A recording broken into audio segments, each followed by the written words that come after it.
Welcome to video 10 of the RedPillAfrica series. In today's video, I'll be talking about the fourth idea in the EDISAC Framework, the idea of seeking. If you have subscribed to the channel, thank you. For those who are new, subscribe, like the video, and hopefully you can share within your network. Without further ado, let's get started. To become a strong, autonomous individual, you must go out seeking for the meaning of life. This process is called the hero journey, or some have called it answering the call of adventure. It means you leaving the comforts of your home to go into unknown territory and unknown knowledge.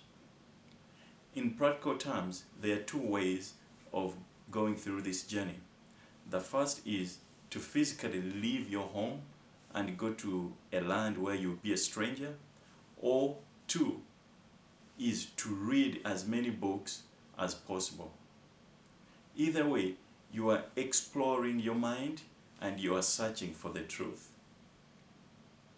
It is through this journey that at some point the universe or God reveals the destiny of your life, and you internalize that as the meaning of your life.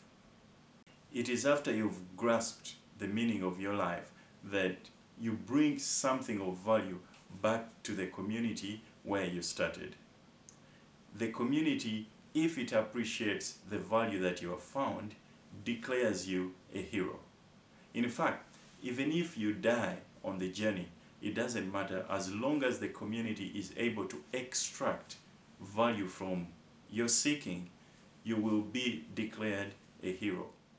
It is sad that some of our traditional upbringing, especially tribal and religious, purposefully prevent children from undertaking this hero journey.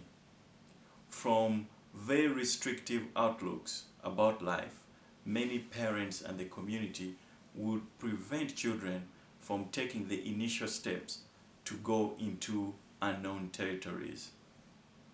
This is a very limiting way of bringing up children, because we grow up within cocoons of comfort that our tribal and religious traditions, yet the world is much bigger than that.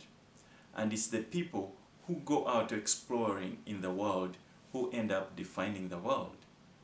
Why do you think it's the European explorers who came into Africa and named most of the rivers, lakes, and countries? You must be a seeker. You must be an explorer. For us Africans, the second way to explore or seek is what I said, to read as many diverse books as possible. It's sad that most of our education systems in Africa are still colonial, so they function mainly to reorient our mental and spiritual centers away from Africa to non-African reference points, but still we have to try, we have to explore. There are 5 foundational, historically relevant areas that all African seekers must explore. The first is what I called before the beginning. This is the time many thousands of years ago when civilizations were cropping up in Africa. Of special attention should be the time leading up to the first calendar in Africa, which was about 4241 BC. The second area of exploration is what I call the beginning. This is the time between 2000 BC and around 600 BC, when most of the books of the Bible were being written. You must explore what was happening in Africa during that time.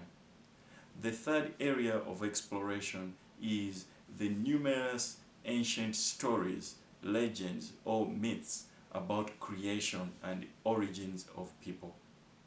The fourth area is the great KEMET, or the ancient Egyptian civilization. It's a special one, so you must explore it. And last but not least, you must explore or seek to know the reasons why all the African ancient civilizations collapsed and were taken over by Islamic and European civilizations. We are living the aftermath. You should explore. Through seeking, when we find what we've been looking for, there is old part of us that dies and a new part of us arises. For the African perspective, I said that when we seek, what we find is that a portion of our triple heritage mind dies, and what arises is what I called the fourth heritage mind. The fact is, if you don't go out seeking, in effect what you're doing is staying behind. Sometimes staying behind in civilization. There are historical examples. For example, the Arab and European expansion into the Americas and Africa is a classic way where you see that the explorer or the person who goes out always trumps the native, because in effect the natives, by being static, are staying behind. So let's move, let's go out seeking. Thank you for being part of this journey. More is coming. See you next time.